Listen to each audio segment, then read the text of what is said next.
ukombozi na uponyaji. Homina Hosanna Ministry of All Nations, kutoka kwa Mtume G.K. Mwisasu.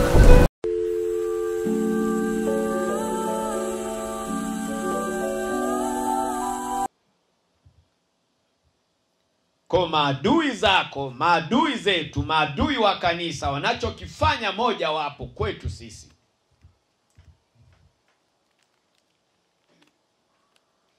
wanatazama wale ambao mioyo yao inajitoa kwa ajili ya kujenga ufalme wa kwake Mungu. Kuna roho inapandwa ndani mwao ya kutojenga imani na mtumishi wa Mungu, ya kutojenga imani na shughuli nzima za kazi za ufalme wa kwake Mungu.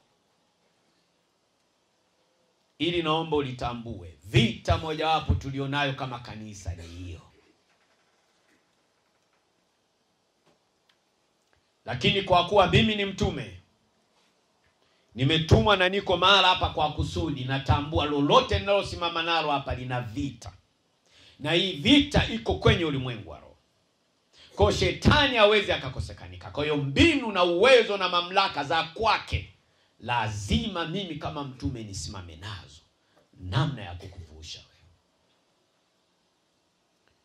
namna ya kujenga ufalme wa kwake Mungu.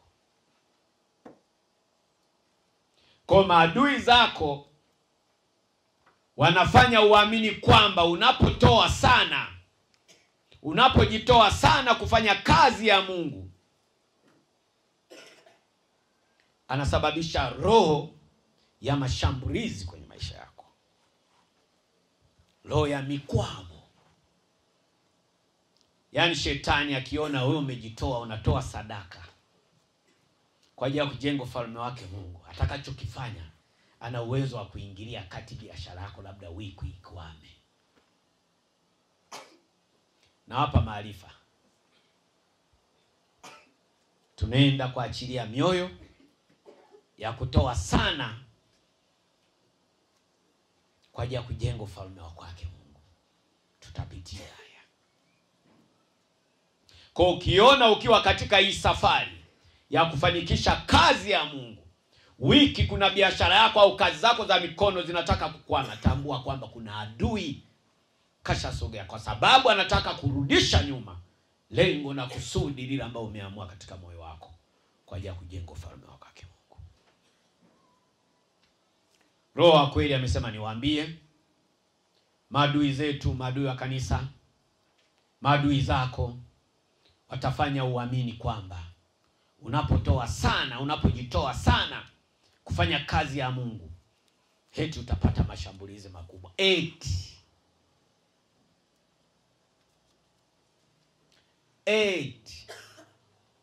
Au tutumie neno lilozoweka la kibibilia, Mungu alisema.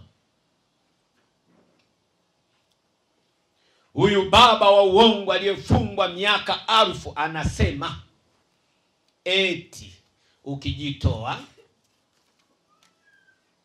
kwa fedha yako, kwa nguvu yako, kwa ajili ya kujenga kazi yake Mungu, yeye anasema utapata mashambulizi eti. Kwa hiyo kanisa hadi hapa lilipofika linashindwa kufanya ibada maalum za kujenga ufalme wake Mungu. Kuna kitu chenye hofu ndani ya mioyo yao, wanaogopa mashambulizi.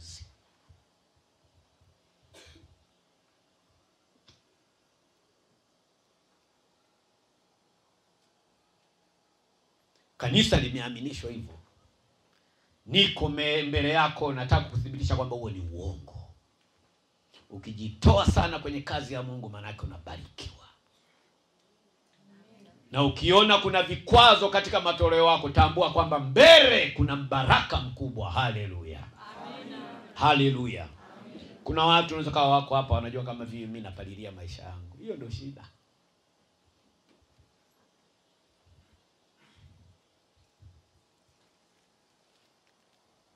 Hiyo ndio shida. Hiyo ndio shida. Kuna kijana mmoja Nimekuokoka nayo yule kijana.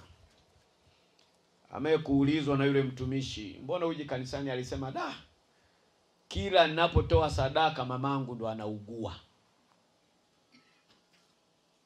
Na kila ninapotoa sadaka napata matatizo ya maisha yangu.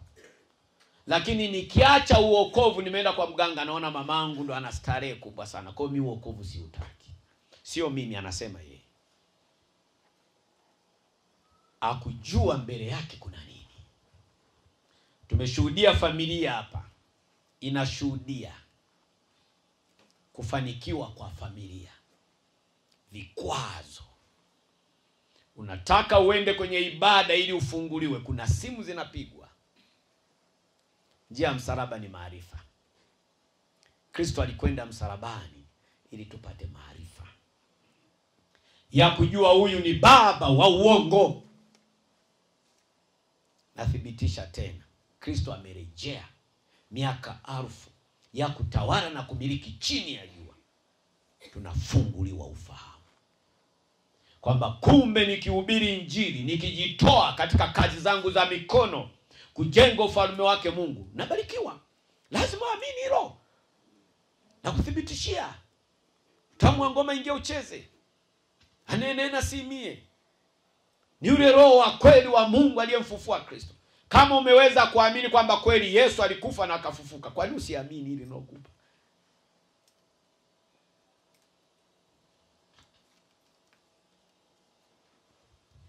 Maadui zako, maadui zetu watafanya uamini kwamba unapojitoa sana kufanya kazi ya Mungu, eti utapata mashambulizi makubwa. Ndio kanisa, ndio maana hawafanyi kazi za Mungu.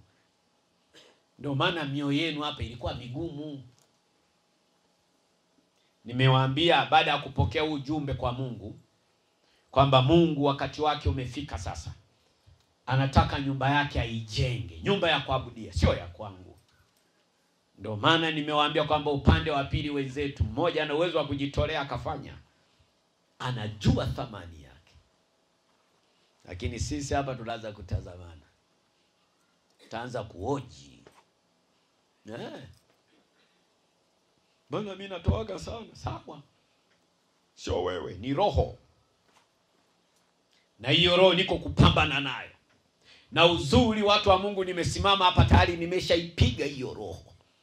Ndio maana ni jasiri wa kukutangazia kwamba unaenda kubarikiwa. Haleluya. Haleluya.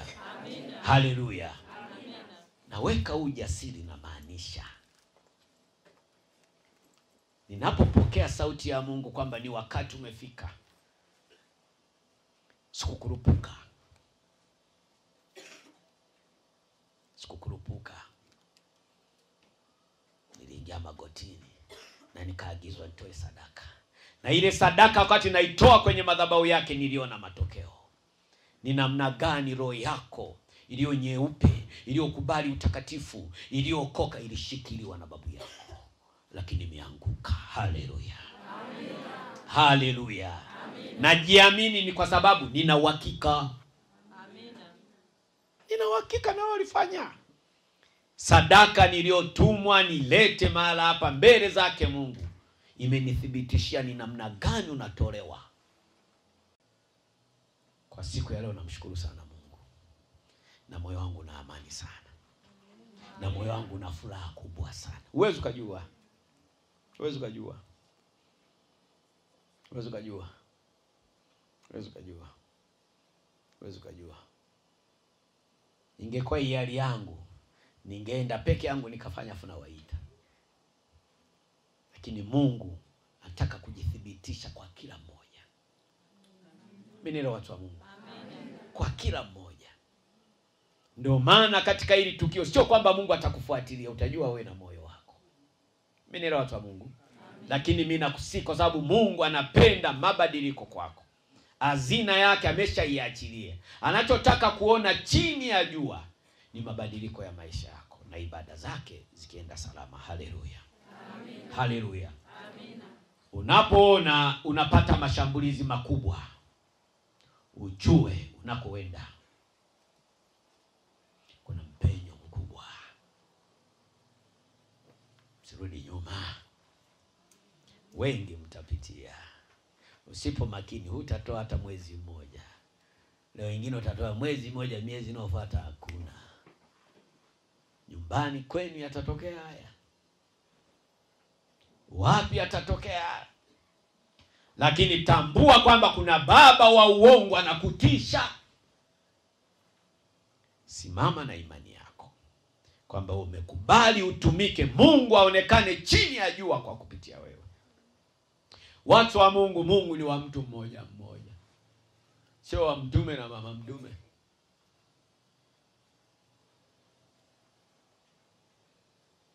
Tunaishi yote kwa sababu kuna dunia. Unasikia watu wa Mungu. Lakini hali inapofika ya Mungu, kila mtu na msalaba. Naye asipokaa salama, ahere.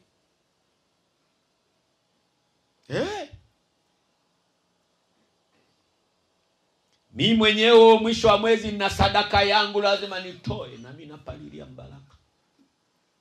Au mnafikia hazina mbinguni mimi sipendi? Unajua huu ni ufahamu. Kuna watu wako hapa ufahamu wao umelala. Wanajua mimi siajibiki mbinguni, lazima na mimi na mlaba wangu. Ndio maana mara nyingi na siku zote wanaambia mimi naongoza kutoa sadaka. Sio kwamba najisifu, hapana, ni kanuni.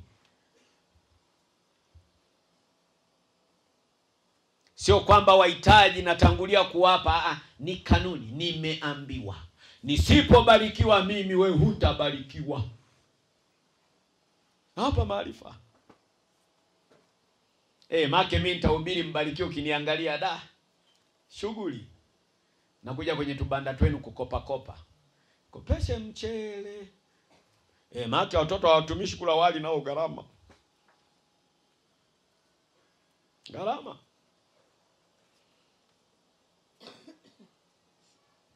Gharama. Alafu kesho mtume unaanza kona.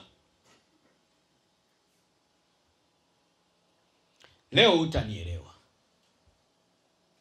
Lakini neema ikishuka kwako, kuna siku utanielewa. Kwamba kile ambacho mtume G.K. Mwansasu ananifundisha kina maana. Wewe amini, kifanyie kazi. Ili tuweze kufikia lengo na kusudi la kumshinda shetani na huyo adui wa maisha yetu katika utoaji, lazima tufanye kazi na tutembee kwenye utakatifu. Nimeambiwa nije niseme, unapoona unapata mashambulizi makubwa, jua unakwenda kupata mpenyo mkubwa. Tukio la wiki iliyopita la kwenda polisi, mimi nililiona na Mungu akaniambia ni kuvuka. Ugumu wa kazi yangu mimi wasivuki bila kupitia changamoto. Leo nakudokeza, wokovu wangu nitangulia kwenda jela. Kama ulikuwa hujui. Mimi kuachana na waganga wangu nilitoka lock up kwanza. Baada ya kutoka lock up ndio nikapokea uokovu. Na ikaenda tena lock up mara ya pili. Ndio nikaa navuka na huduma.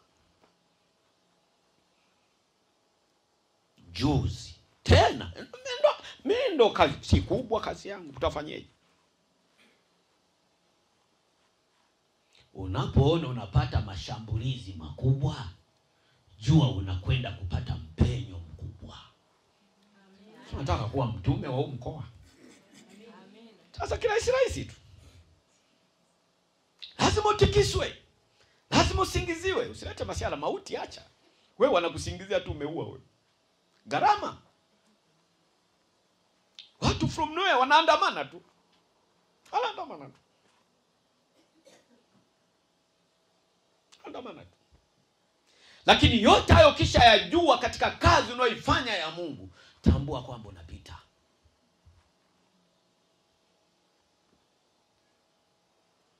Sasa nyoyo zangu mkitikisa tu na mabalozi huko, unalia we balozi nye.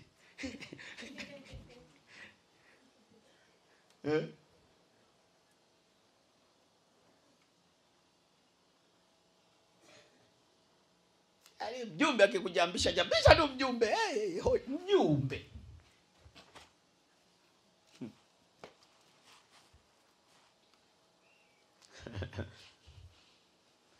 Huo wakati ukionekanika kwenye maisha yako, tambua kwamba kuna mpenyo mkubwa.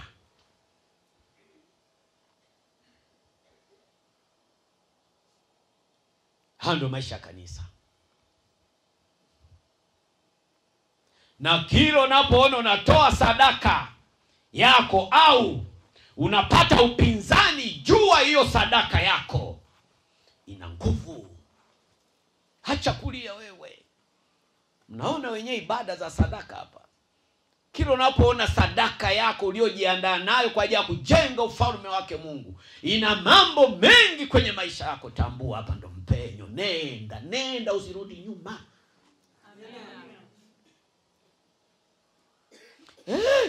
Kwa sababu roho nyingine inasema unampelekea mtume.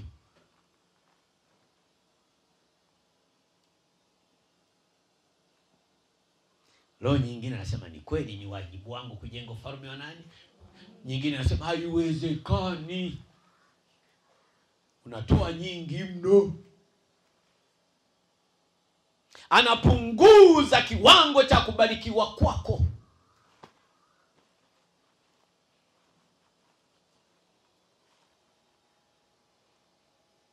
Unapoona sadaka yako inapata upinzani, maulizo mengi moyoni mwako, nyingine inapotea, nyingine unaisahau na kuisahau, tambua mbele kuna mpenyo. Nenda.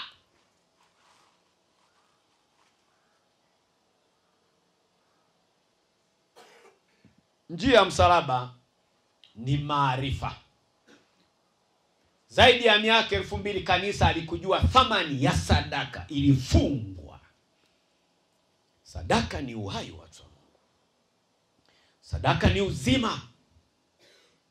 Ndio maana Mungu mwenyewe alitoa sadaka ili ufalme wake uweze kutawala. Mwana wake wa pekee. Mimi nishawaambia Mungu ameshanifundisha ibada. Toka tumefungua ibada hii madhabahu nimekabidhiwa na Mungu. Mimi lazima nitoe sadaka. Na lazima mwisho wa mwezi nitoe fungu la 10 linalotokana na sadaka hizi. Pana kesi na ni vita. Ujiulize. Mimi kama mimi. Kwa sababu ni ujumbe unaotokana na kitume. Mimi ni mtume. Ni ujumbe wenye faida ya watu wengi duniani. Angalia watumishi wanashindwa kusonga mbele kwa sababu ya hii siri. Kanisa wenzetu mchungaji hawezi akajidai ajigambe kwamba anaenda kutoa sadaka. Hawawezi. Wamefungwa.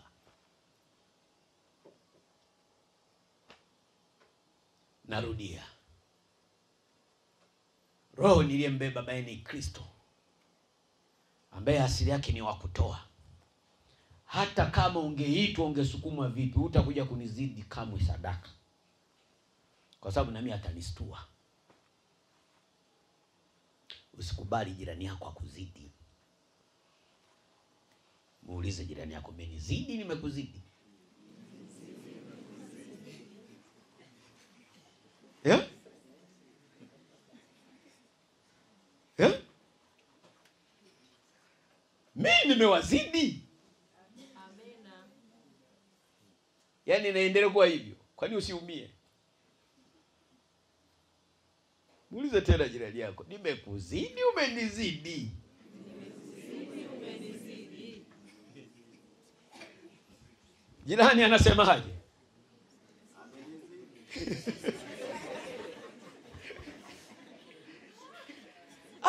Tuelezane kweli, na kweli natuweka huru. Tunahitaji kubarikiwa. Unasikia watu wa Mungu? Asikudanganye mtu. Sadaka ni uhai wako. Sadaka ni maisha yako. Sadaka ni uzima wako. Utaendelea kwa mnyonge hivyo hivyo.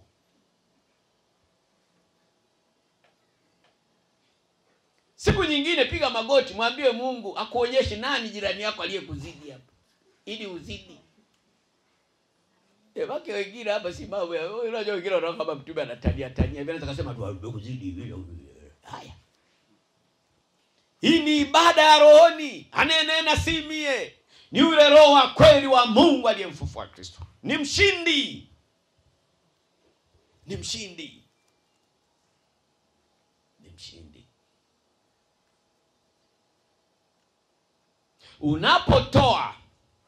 Unapoona kila unapotoa sadaka yako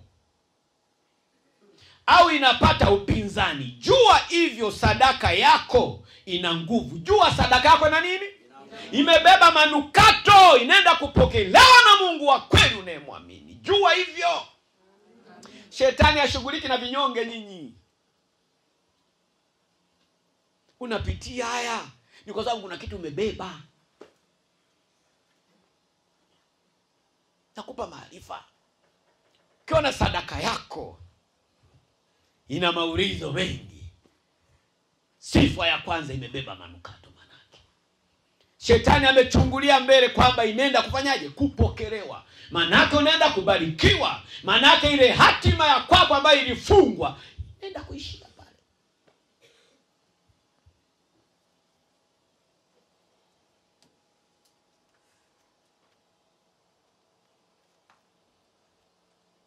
Jitahidi sana kila unapotaka kufanya ibada za Mungu, msikilize Mungu anasema nini.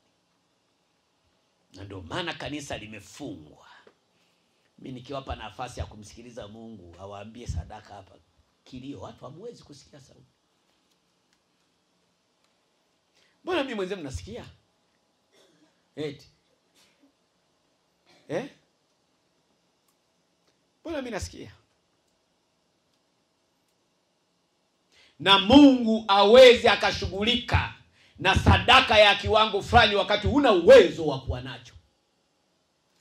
Nicho watangazia, amewachunguza mioyo yenu, mna uwezo. Amina. Kama wewe uamini ni wewe. Amina. Mimi leo nimetamka, usitegemea kama kuna siku nitakuchunguza tena. Sitahoji. Si mko hapa mliahidi iliyopita, kwani mimi nimewachunguza? Kwani mmetoa? Muulize jirani yako, umetoa mwenzangu?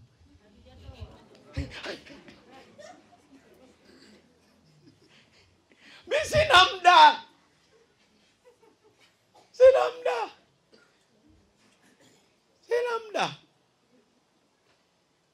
Hapajatosha, mimi nitajazirizia tu.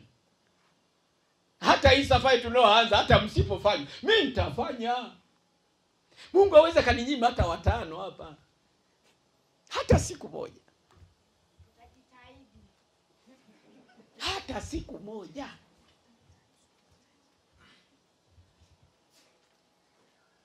Hata siku moja. Hata siku moja.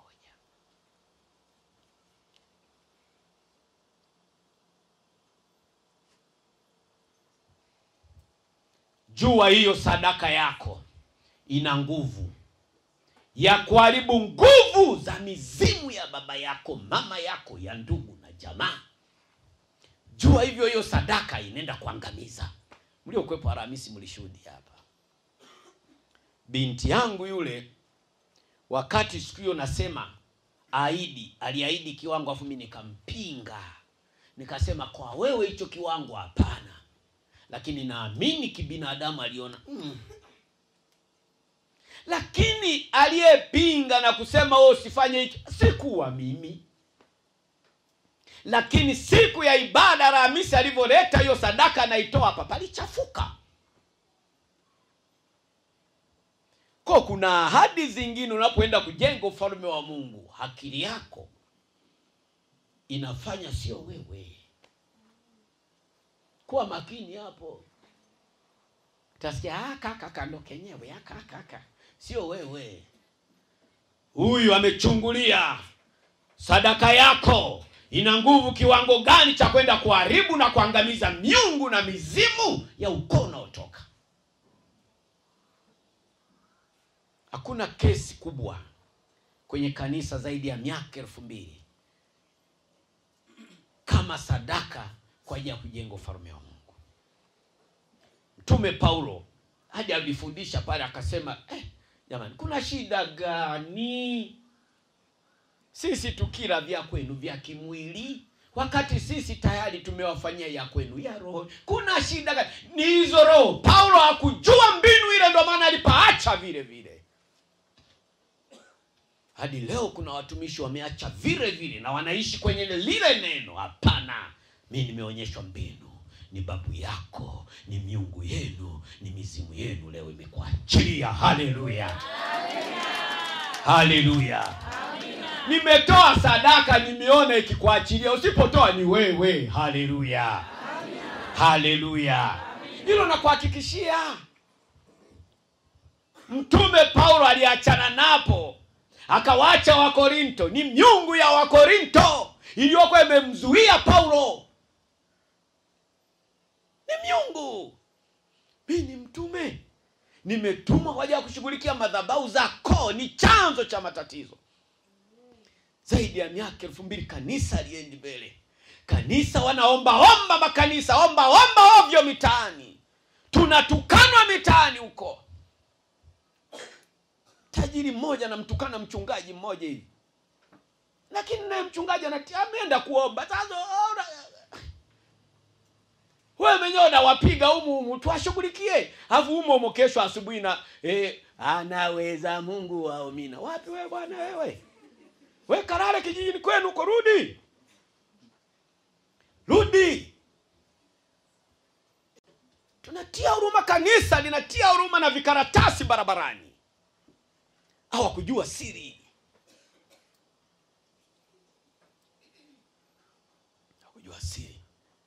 Hakuna roho inoinuka katikati ya kanisa, hasa pale mnapotaka kujenga mahala pa kuabudia.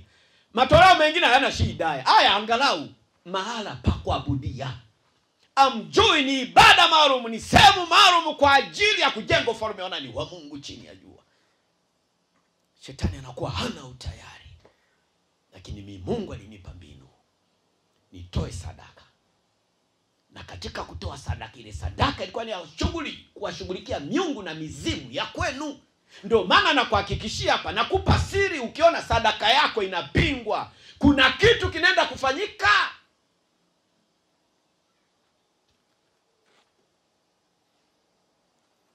Ukiona sadaka yako inapata upinzani, jua mbele kuna mpenyo.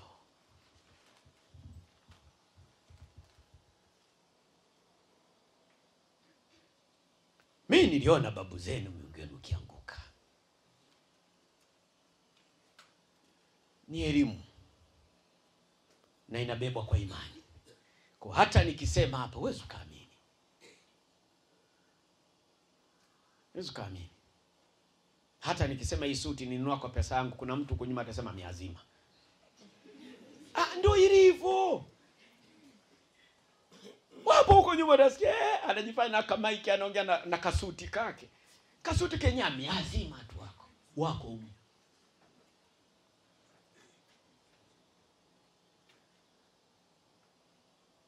Haya ni maarifa, mbinu za maadui zetu. Watu wa Mungu, neno la Mungu linasema, basi heshima hii ni kwenu ninyi. Basi heshima hii ni kwenu ninyi mliopata neema ya kuwepo siku ya leo ya kupokea ujumbe. Kwa sababu huko mwilini huwezi kujua. Neno la Mungu linasema, basi heshima hii ni kwenu ninyi mnaoamini. Ninyi mnaoamini, ni heshima kwenu. Utaona mabadiliko ya maisha yako. Haleluya. Sijaja kubahatisha, mimi nimetumwa na nimetoa sadaka nisimame mbele yenu kuambia kwamba Mungu mliyemwamini anataka kufanya kazi ya kujenga ufalme. Basi heshima hii ni kwenu ninyi mnaoamini. Bali kwao wasioamini, kuna nini? Wapo wasioamini.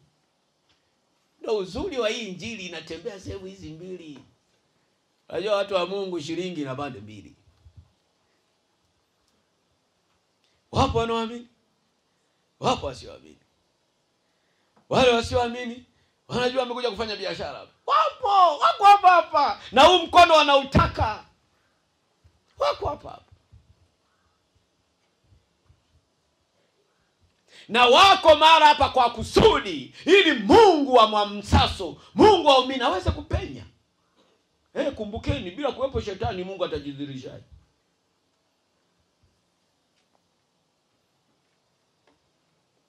Mimi kwa sababu ni jemedari, ni simba wa Yuda na unguruma, mimi napenda mashetani yazidi hapa. Muulize mwenzako, wewe shetani hapo?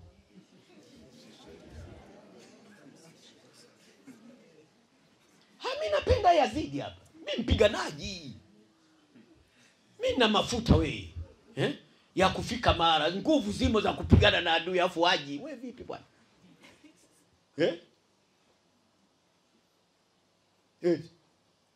Nakutaka shetani njoo. Wewe endelea na buroho wako wa kutonielewa. Endelea kuwepo tu hapa. Kwanza unakuwa unanijenga mimi. Unasikia? Unakuwa unanikomaza. Ili Mungu wangu adhihirike, lazima shetani awepo. Muulize jirani yako, wewe ndio shetani au ni yule Mungu wa Mwansaso? Muulize.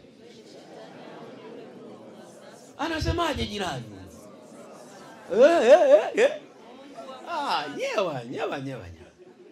Nyewa kamwene.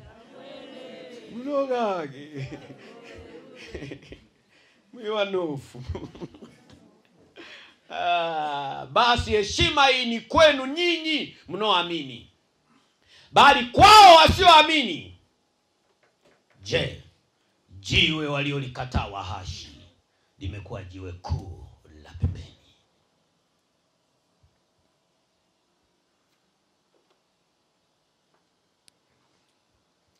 Wako muda jengo leo ametuonyesha atajenga lenyewe. Jiwe kuu, jiwe waliolikataa waashi. Wajenzi wa kwanza ambao ni dini wanajifanya wao ndo Mungu chini ya jua. Hata Kristo alimkataa.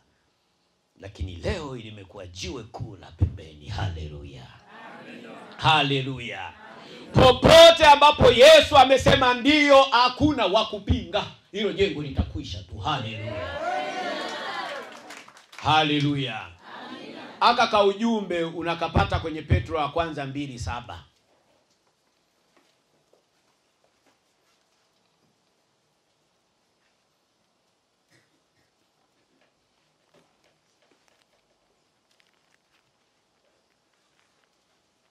Unapoona kila unapotoa sadaka yako au unapata upinzani, jua hiyo sadaka yako ina nguvu ya kuharibu nguvu za mizimu.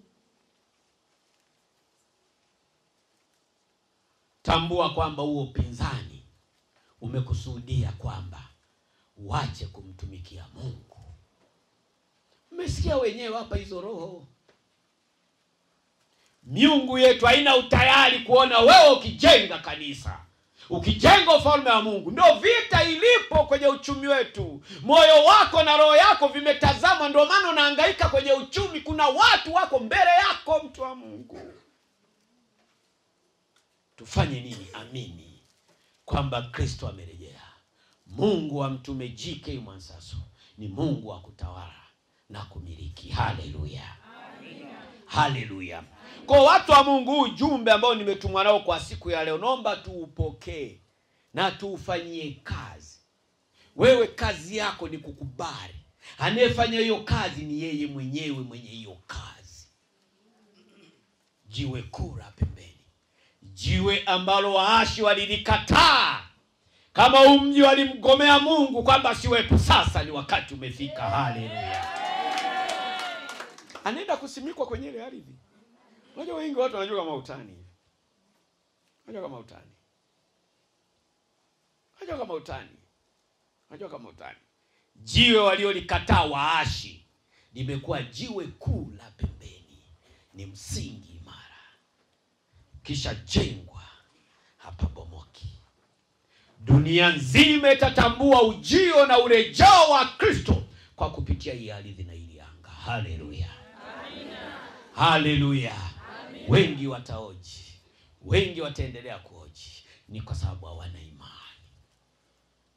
Na kusii na kuomba ubebe imani. Hiyo imani itajenga msingi imara sana ndani mwako. Hutatikisika.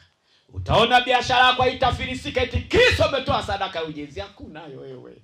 Unajenga sio wewe. Haleluya. Amina. Haleluya. Na ukitoa lazima ubarikiwe. Amini. Unasikia watu wa Mungu? Mimi sina haja ya kukuuliza. Ndio maana ibada ya wiki iliyopita kuna watu hapa waliahidi kwa mashaka, lakini walipofika tu wakanipigia simu. Mtume sikutegemea. Na kweli ukimwangalia hapa kiwango alichoahidi, wewe mwenyewe mtume unaona Najua hao wagonjwa, hata daktari ana aina ya wagonjwa. Hapa wagonjwa. Wanampenda sana Mungu wangu mimi. Wanapenda sana kutoa ushuhuda. Ni kweli watu wakafika akapiga simu mtume yaani nafika tu nyumbani kitu ambacho sikutegemea imethibitishwa. Mara moja. Kajenge ufalme wa Mungu. Mungu yupo. Wewe cha msingi pokea utayari, usijaji mimi nitapata wapi? Haya kuhusu hayo wewe. Amina. Anayeachilia vyote hivyo ni huyu Mungu wa maraba. Na yeye ndiye kama roho anautaka mwili wako ili pesa ipatikane ili ufalme wake ujengwe. Haleluya. Haleluya. Na kusii unaenda kubarikiwa. Ondoa hofu na mashaka. Mimi na watu wa Mungu. Wewe achilia utayari. Shida iliyopo kanisa litoki. Watu hawana utayari. Hawana utayari. Wafilipi 4:18. Badilika mtu wa Mungu. Wewe achia utayari wa moyo wako. Sioji usitazame viwango vyako vya pesa. Sio biashara yangu inayumba. Achana na ujinga huo wewe. Huu ni wakati wa biashara yako kuinuliwa. Huu ni wakati wa Mungu kujifunua kwako. Anachokitaka ni hiyo roho na huo mwili ni chini ya jua. Ufalme wake ujengwe. Haleluya. Haleluya. Na waombeni sana watu wa Mungu. Usishughulike na vitu vingine. Mimi ni watu wa Mungu. Upinzani utakaopatana nao wewe ni ule wa roho yako kutokubali. Ndio hiyo kesi ulionayo hapa. Watu wanaanza kujiuliza hapa. Taanza kujiuliza. Hivi mimi mshahara wangu na mwisho wa mwezi. Achana na ujinga wewe. Kwani unajifungilia malango? Mshahara wako libaki hapo hapo. Hakuna nyongeza, ni kwa sababu moyo wako hauko na utayari kufanya kazi ya Mungu. Wengi kama kanisa tunajifunga wenyewe, hatuendi mbele, ni kwa sababu hatuna maamuzi. Hatujaamua kufanya kazi ya nani? Ya Mungu. Tuna maulizo mengi. Tusifanye biashara za malupuko. Mioyo inalipuka. Tulia wewe. Tulia. Mungu ananena. Mungu anaongea. Mungu aliyenituma sio muongo. Akisema ndio lazima liwe. Anenena mara hapa sio mimi. Wewe shuhudia. Subiri. Cha msingi na la muhimu ni wewe kukubali huo moyo wako. Uwe tayari na mwili wako ili Mungu afanye kazi ndani ya kwako.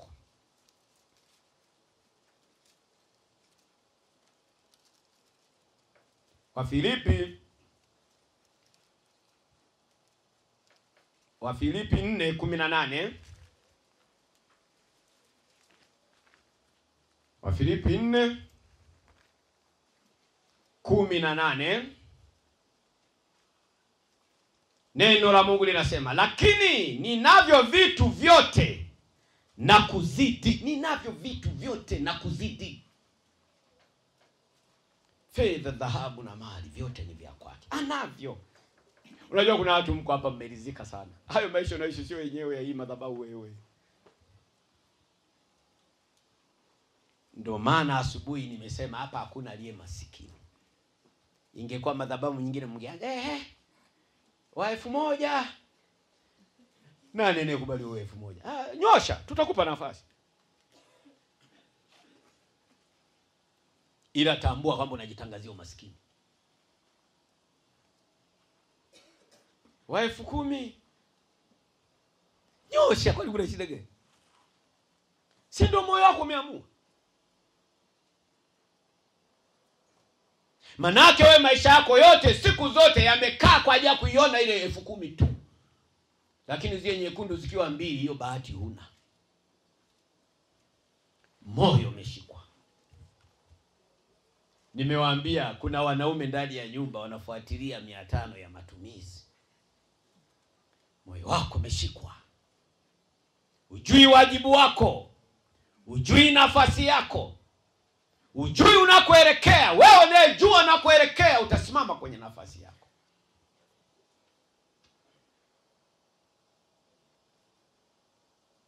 Utasimama tu.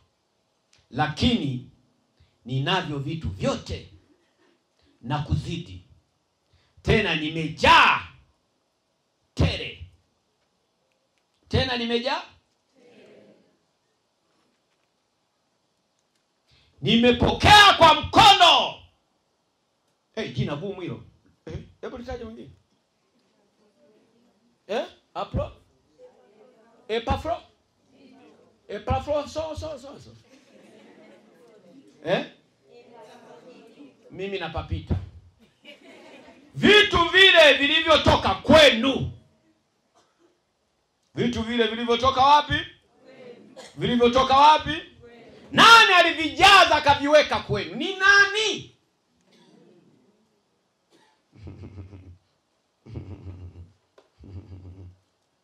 Vilitoka kwenu. Harufu ya manukato, sadaka yenye kibali impendezayo Mungu. Amua moyoni mwako. Paulo aliona amani baada ya kupokea sadaka yenye manukato, yenye moyo mweupe, ambayo haijashikwa na miungu na mizimu. Alipofika kwa Wakorinto akakutana na sadaka zenye miungu, aliacha. Lakini mtume Paulo aliendelea kuhubiri Injili. Sitaacha, mimi nitajenga.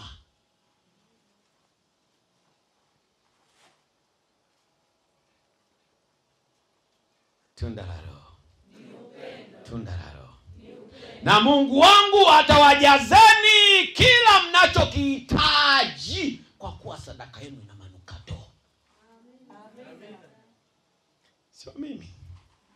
Ni ujumbe wa Mungu. Mungu ni neno.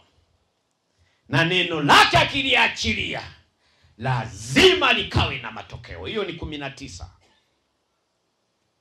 Na Mungu wangu atawajazeni kila mnachokihitaji kwa kadri ya utajiri wake katika utukufu wa ndani ya Yesu ambaye ni Kristo.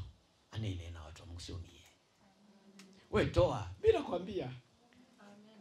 Kuna kwenda kubarikiwa. Mimi sipigi promo hapa. Siaja kupiga debe. Kwa faida gani? Kwa faida gani? Kwa faida gani? Mimi nakuhakikishia huyu Mungu aliyoko ndani mwangu, aliyenituma, atawajazeni. Kwa nini? Ataona sadaka yenu ilivyotoka, kile kilichofanyika, utukufu uliodhihirika chini ya jua. Kwa nini? Unakuwa umejenga ufalme wa kwake. Unajua hili jengo tunalotaka kuliweka kwenye hili anga, mkoa mzima hakuna. Heshima na utukufu ni vyake, lakini wewe uliyefanya ni kwa ajili yake. Haleluya. Amina. Si wadanganyi, hakuna. Hata ungekuja Wataliano hapa, hakuna. Ni namna gani Mungu aliyenituma anajithibitisha kwamba ndani mwake kuna mbaraka. Unaenda kubarikiwa. Wewe amua. Amina. Nasikia mtu wa Mungu. Amina. Wewe amua. Na Mungu wangu atawajazeni kila mnachokihitaji, kila mtakachohitaji. Ni wakati.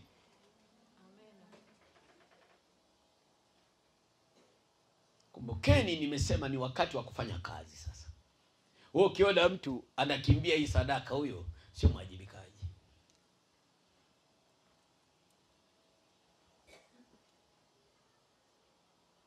Na pili, Mungu anaenda kuwakomboa watu. Kuna watu wengine ni wavivu wa kazi. Sasa kama kweli utaona aibu kwamba mimi sitatoa sadaka, lazima unaenda kufanya nini?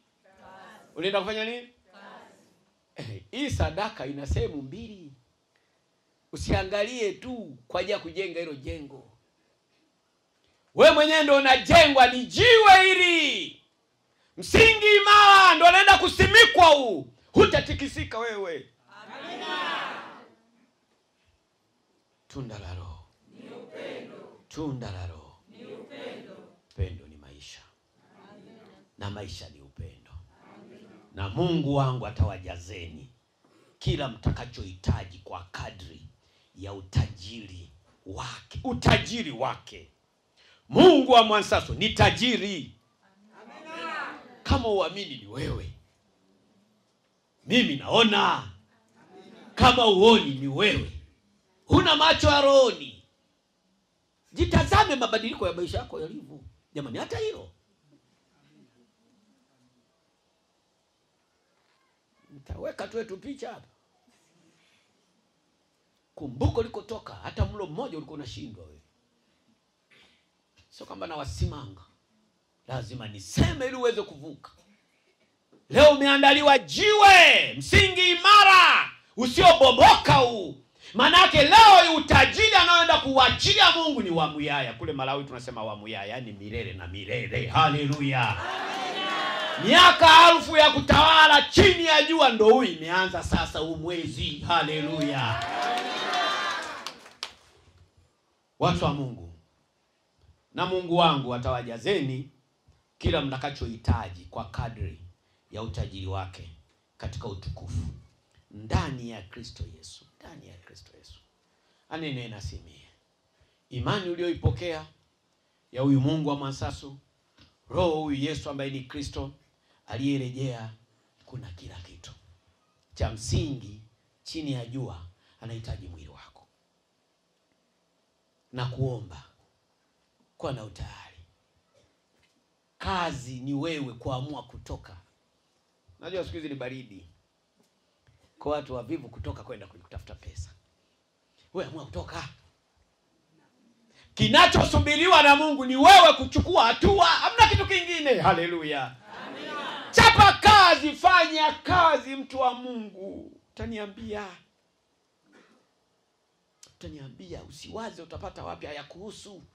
Huyu Mungu aliyekuagiza amekwambia yeye anataka kuanza ujenzi. Yeye ni Roho. Amina. Pesa anazo. Lakini hizi pesa ili zidhihirike chini ya jua na kuhitaji wewe. Wale wenye utayari. Mtumishi wa Mungu Musa wakati anaanza ibada kama hii inayohubiri leo, aliwaambia wale wana wa Israeli, yule anayependa, yule anayetaka. Yaani unajua Mungu nila yake ni nyepesi. Musa aliwaambia wana wa Israeli, madhabahu ya kwanza inatakiwa ijengwe. Aliwaambia yule ambaye. Kwa hiyo hii nila watu wa Mungu ni nyepesi sana, ufungwi nayo. Lakini nakusii, Mungu wangu anapenda maendeleo yako. Na wewe ili uendelee kuanzia sasa mwezi wa 7 kwenye hii madhabahu, lazima ujitoe ili aingie ndani mwako, ili aweze kudhihirika kwa kupitia wewe. Tunda la Roho ni upendo. Tunda la Roho ni upendo. Neno la Mungu linasema, basi heshima hii ni kwenu nyinyi mnaoamini, nyinyi mlioamini. Heshima hii nenda kuheshimishwa wewe. Amina. Ulidharauliwa wewe, saizi ndo wakati. Haleluya. Amina. Haleluya. Amina. Bali kwao wasioamini, jiwe waliolikataa waashi limekuwa jiwe kuu la pembeni. Waliona wewe ni maskini sana, waliona ibada zako hazina matokeo. Sasa une wakati. Haleluya. Haleluya. Maadui zetu, maadui zako watafanya uamini kwamba unapojitoa sana kufanya kazi ya Mungu eti utapata mashambulizi makubwa. Hapana, huo ni uongo. Huo ni nini? Ni uongo. Sadaka yako unapoona inapingwa, jua mbele kuna mbaraka mkubwa. Amina. Tunda la Roho ni upendo. Tunda la Roho ni upendo. Upendo ni maisha watu wa Mungu. Amina. Na maisha ni upendo. Amina. Mwambie jirani yako shika neno. Shika neno. Mwambie tena. Shika neno. Ukalitendee kazi. Ukalitendee kazi. Amina. Watu wa Mungu tusimame.